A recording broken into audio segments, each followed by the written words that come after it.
Hello everyone, and welcome to episode 23 of Down the Hobbit Hole.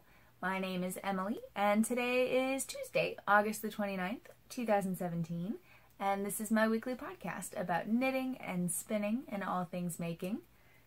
If you'd like to find me online, you can find me on Instagram as MistyMountMakers. You can find me on Ravelry as MistyMountMakers, and you can find the Ravelry group under the Groups tab as Down the Hobbit Hole. And if you'd like to email me for any reason, you can always do that at emily@MistyMountMakers.com. And you can find our hand-dyed yarn and fiber at MistyMountMakers.com. So yeah, this week before we get started with all the knitting, I wanted to just say thank you again to everyone who's participated in the There and Back Again Cal. We announced winners last week. Definitely check out that thread if you'd like to see, or that thread. Check out last week's episode if you want to see who the winners were, if you're not sure. And I have just a few people that I'm waiting to get in touch with me, and then we'll be able to get all of those prizes out. And we still have another week for the final mileage thread, so you can track how many miles you moved and biked and ran, walked, whatever you did over the last 3 months. And you can, using the AON Challenge website, you can go ahead and tell us where that places you in Middle Earth. So I've got the AON Challenge website and the final mileage thread all down below, so you can get there quickly and get your information in, even if you didn't participate in the actual knitting and crocheting that took place over the last 3 months. You're definitely welcome to take part in the final mileage. But yeah, I think that's all the administrative stuff that we've got to take care of, so we can get right on into it, into the knitting. So this week, I do have a finished object, and I'm very happy about it. And I feel like maybe I exaggerate when I say finished object, because usually I haven't woven in any ends, but actually this week I wove in a few. I haven't finished, but look! My bag is finished. I'm so happy. So this is my Adventurous Market Bag by Aleya Staggs, and you can find her on Instagram as Adventurous Knits, and you can find her on Instagram. You can find her on Ravelry as well, and I'll have a link to her patterns and her Instagram down below. But this is the bag she designed, and I absolutely love it. So you can see it's got this nice stitch pattern going all the way around, so it's got kind of a spiral going through, and there we go. Nice solid base so that all of your groceries are going to fit, nothing's going to fall out the bottom or the sides, and it's perfect. I love it.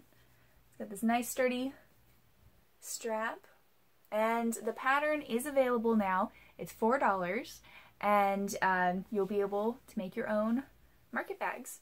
And I used Barocco,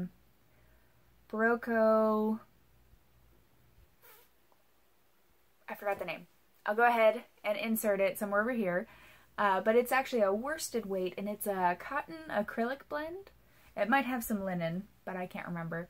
But it feels really sturdy, and I can toss it in the wash whenever I want to get it clean after taking it to the store. So if I get anything on it, I can wash it. And plus, I mean, you should wash your market bags every couple of trips. And I really like the color. It kind of reminds me of Florida, just because it's that like sandy tone with the blue. There are little flecks of blue in there, but yeah, I'm really happy with it. I'm so glad it's done.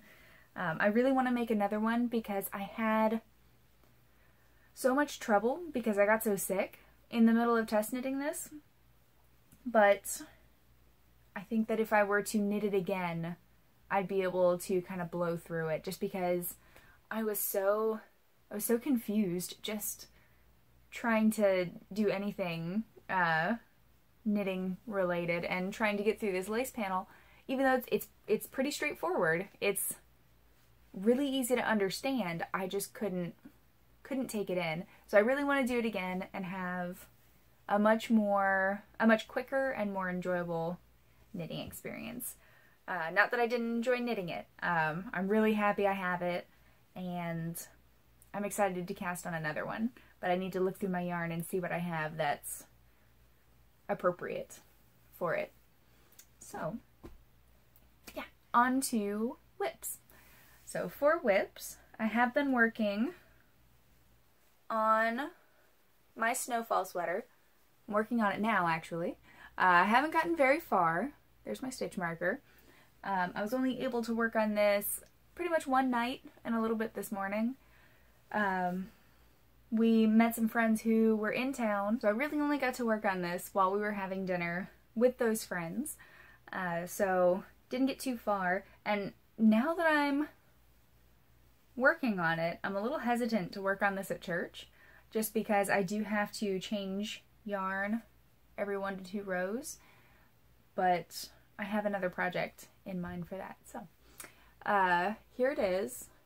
You can see that striping, and I showed this last week, but I didn't tell you anything about the person who, the pattern designer or anything. So this is the snowfall sweater. You can find it in the winter 2005 edition of Knit Scene, and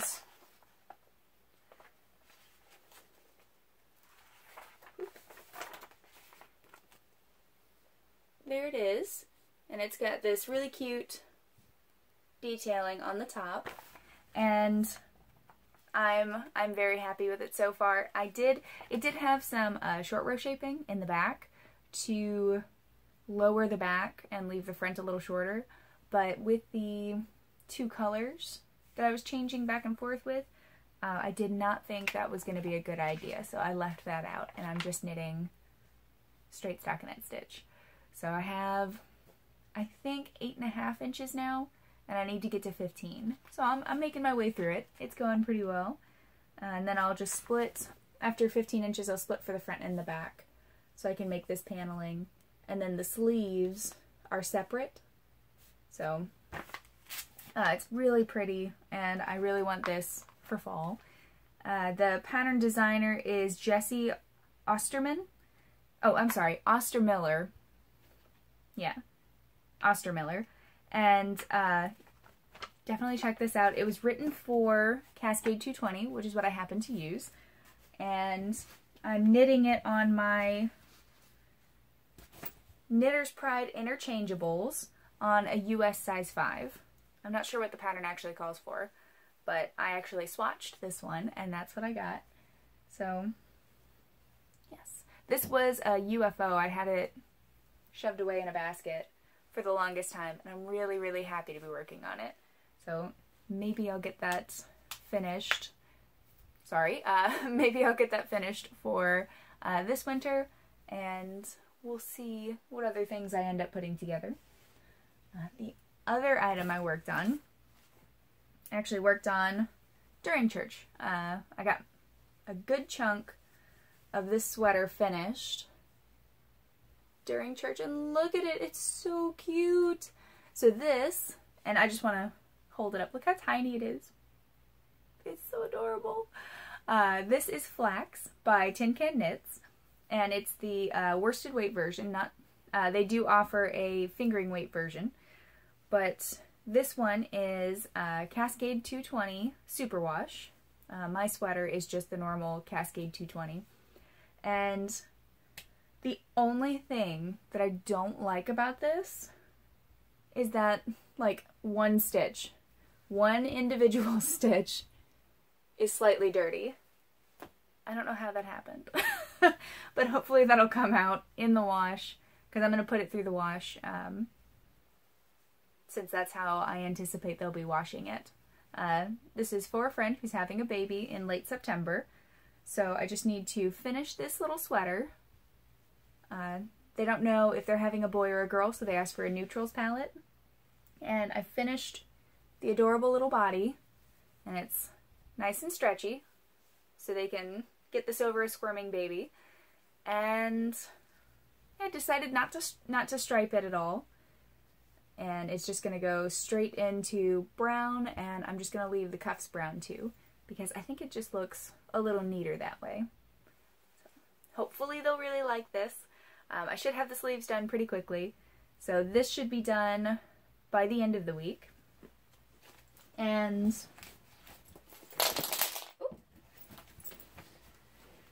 those were also knit on my Knitter's Pride interchangeables, and that'll be paired with this little hat, which is the Mishka hat, and Owl at Home. So really, I mean, this color scheme works out well. The colors aren't quite right, but I wound up matching it to the book pretty well. So hopefully I'll have this finished, and I'll be able to show it to you guys for the next podcast, and then I'll get this packaged up and sent off to them. And I think those are the three projects that I've been working on. It's only been a few days since I recorded pretty late on Thursday, last time I recorded, so I haven't had that much knitting time, or I haven't had that many days to knit, but I got a nice chunk done. I'm very happy that the body of that sweater is done, and I'm so happy to have my market bag. I can't wait to go grocery shopping with it and just happily put all of my groceries into it. The only other items that I have are not all planned knitting. Okay, so the last item that I am working on is a pair of vanilla socks, so that I will have something to work on next week at church. So I need to finish, and I don't know, do you guys knit at church? Or, you know, however you, do you, like, I know there are some people who kind of frown upon knitting and crocheting when you are, you know, at church or at a public event or something like that. They think it's disrespectful, but I actually find it helps me focus a lot better. And I know one of my friends from game night, he crochets, and we sit by him and his wife sometimes, and he actually crochets at church too, and he said the same thing. It helps him focus. So I don't see it as being disrespectful, but what do you guys think? Let me know down below. I'm kind of curious to see. I've only been nudged once by someone who thought I shouldn't be I shouldn't be knitting at church, but I ignored them and kept knitting. So here's the thing that I'm working on. Now this is an 80-20 blend of superwash wool and nylon. So it's no specific breed, but it's nice. I like it I shouldn't say I like it for me. I bought this to test it out to see if I wanted to sell it, and this was pretty early on in when I first started dyeing and started at MistyMountMakers, and I decided against this yarn. So I've had this cone for a while, and I've been really tired of covering paper towels in the wipings from my spoons and the little bit of dye that's inside of the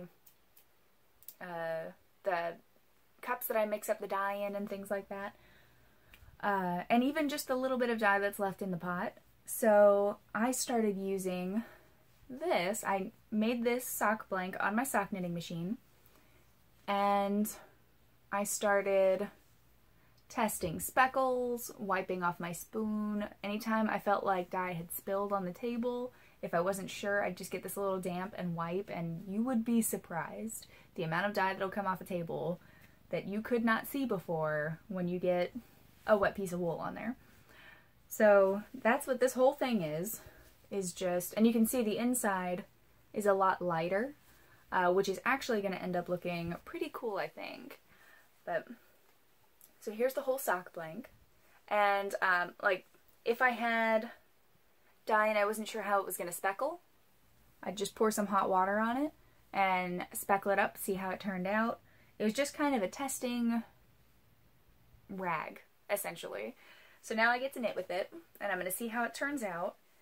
I am just at the edge, like just at the very edge, so honestly it's just kind of gray at the moment. The cuff is not very impressive, but tubing, or rolling this back up, it's not real impressive at the moment, but you can start to see these really fine little blips coming through. Got the pink, a little bit of blue, and that's going to continue as I knit the sock, because I'm only just getting into the main color areas. So these are going to be very cool socks, I think. I need to get, and this has been, I think I just tossed this into a hot dye pot. Like, I got yarn out, put it back on the burner, let it warm up, and just dunked this whole thing into it. I think the other one that I have I steamed, but this one I think I just dunked in the dye pot. So that's why it's kind of got an all-over color. I could be wrong, it could be the other way around, but I think I was surprised that the speckles stayed so well after steaming, or after putting it in the dye pot. So this is what I'm working on now. We'll see how it turns out. I'm not sure if I want to make this something that goes into the shop, where they're just kind of my, they're kind of gonna, they would all be really, really different. So it'd be kind of like a mystery blank if I did that, but all a mismatch of colors. I guess this is kind of the test run. See how the socks turn out and see if it's something that might possibly end up in the shop. If it's something you're interested in, definitely let me know. But otherwise, I may just end up with lots of funky speckled socks. Probably do like 50-gram blanks, since that's really all I need for my socks. Since I tend to do shorter socks rather than tall ones. But we'll see. Now that I've been working out and my calves have slimmed down a bit, I'm kind of tempted to make taller socks. But then there's that extra knitting time, and that's when my desire tends to taper off a bit. But once I get the cuff done, I'll probably work on these mostly on Sundays, and if we go to the grocery store together and Tim pushes the cart, I can just trail along behind him knitting. So we'll see. But these are my mindless, we're going out and I have to pay attention socks to knit. I cast on, I did a gauge swatch since I'm using the Haya's 9-inch circulars, and these are US size 1 and a 2.25 millimeter size, and I'm planning to do Afterthought Everything socks again, and I think it'll go a little better this time. After my gauge swatch, I determined that I would need 72 stitches for my sock, but I wanted to shrink that down a little bit so that the socks would be snug, and wound up messing a few things up.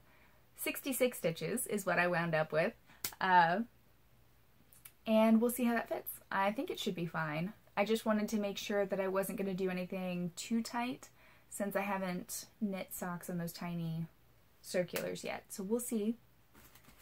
I think it'll be fine. After I got the first casting on was a bit difficult because the needle is so small.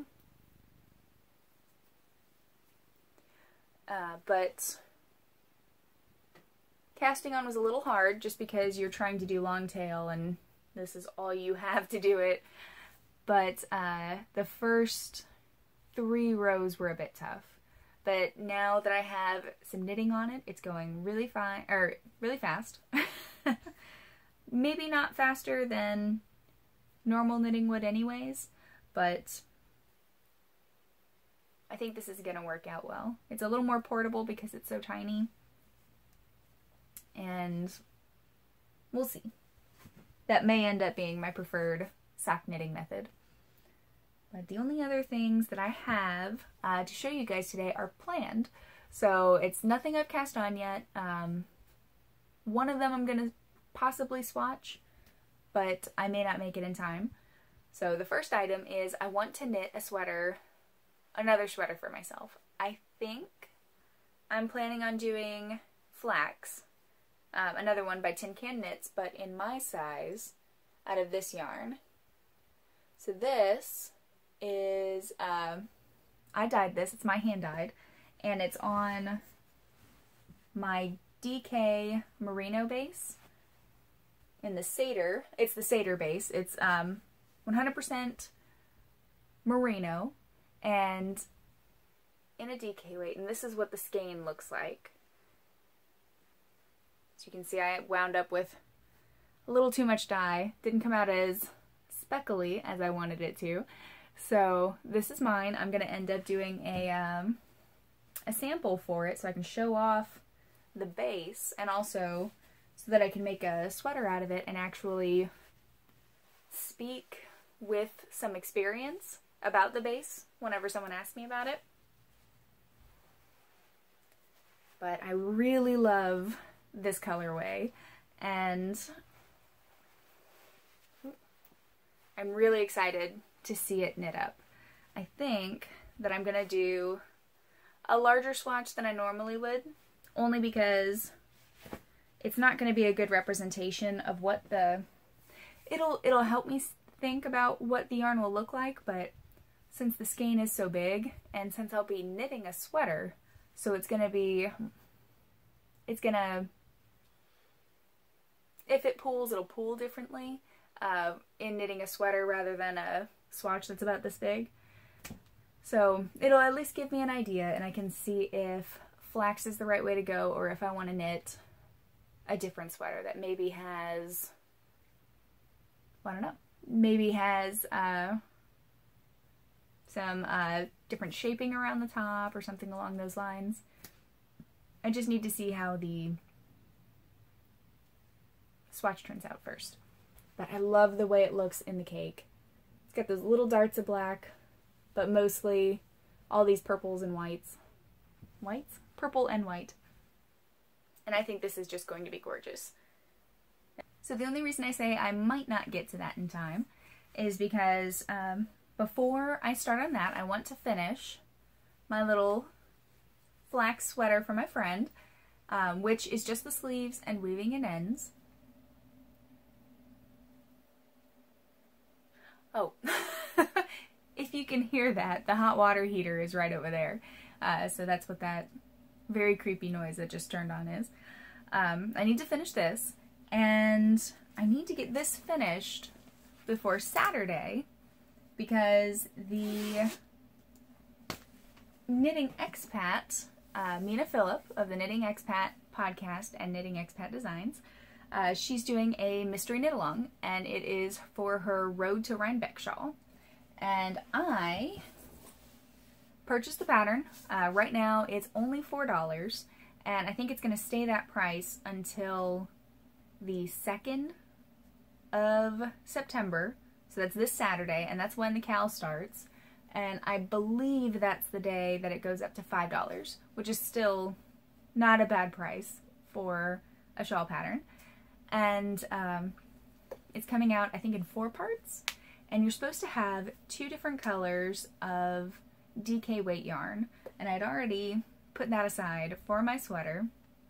And I really didn't have any DK that I wanted to use, but I have been kind of pushing towards using up some of the yarn in my stash, because I have stuff that's been there for years. Like stuff I bought before I ever met Tim. And so that puts us up. Probably not that old for, I know there are people who have yarn that's like 10 years old in their stash, and I probably have some too, but I know like the Cascade, I think this is 7 years old and I still haven't used it. So I dug up some Cascade 220, which I'm finding lots of uses for all of a sudden. Now that I put my mind to it, I've got that sweater, this shawl, and I will be weaving my first project on my loom with all of the greens and browns that I have. So I'm actually really happy about that. I'm getting a lot of that out of my stash. But for the Road to Rhinebeck shawl, I didn't have enough yarn of any one color that went together well. My original plan was to do it in greens and browns, which are the colors that I'm now putting towards the wrap that I'm planning on making on my new loom. But I set them up, and I'd gone through all of my Cascade 220, which I have a ton of, and I set it aside so I could show it to Tim and kind of get his opinion on it. And as I was telling him about it, because he calls on his way home from work and we chat while he's headed home, I turned to look at it while telling him about it, and I suddenly realized that I had, it looked like I had gone to an Army Navy surplus store and they gave me like the Army regulation yarn for this pattern or something. It was all khakis and greens, and it looked very much like something the Army would give you if they decided you were going to knit a shawl. So, which, nothing wrong with that, but it wasn't the look that I was going for in a shawl. So I changed my direction, and I actually did the same thing but in blues. So I've got this, and I don't know how well this yarn is going to show up. Oh, pretty well actually. It's a nice heathered dark blue with little bits of kind of like a greenish orange in it. And this is going to be, I've got 2 skeins of this, so this will be throughout the whole shawl. And then that'll be probably my color, either my color A or my color B. Ideally, what I would like to do is start with white, fade into gray in the middle, and end the whole shawl with a charcoal border. But I'm not sure which color of A or B is going to end the shawl. So hopefully I'll be able to figure that out. I should check out the Ravelry group and see if anyone's asked that question yet, and just maybe ask it myself if no one has. But the blue will be worked in throughout, so it's going to be really big, really warm, and perfect for winter, just based on the blue, white, and grays. So that's the plan. And it calls, the pattern calls for size 7 needles, but I believe those are in use at the moment. Possibly for the baby flax. So I should be able to get my hands on them before the cal starts. I have US size 8s, and it's a shawl, so if it ends up bigger and cozier, then I guess that's okay. But we'll see. I should be able to just knit that on 7s as the pattern calls for. I'm not going to swatch, and she even says in the pattern, you don't really have to swatch because it's a shawl, as long as you're happy with the fabric you're getting. So I'll be able to find out as I start the shawl if I'm happy with kind of the fabric density.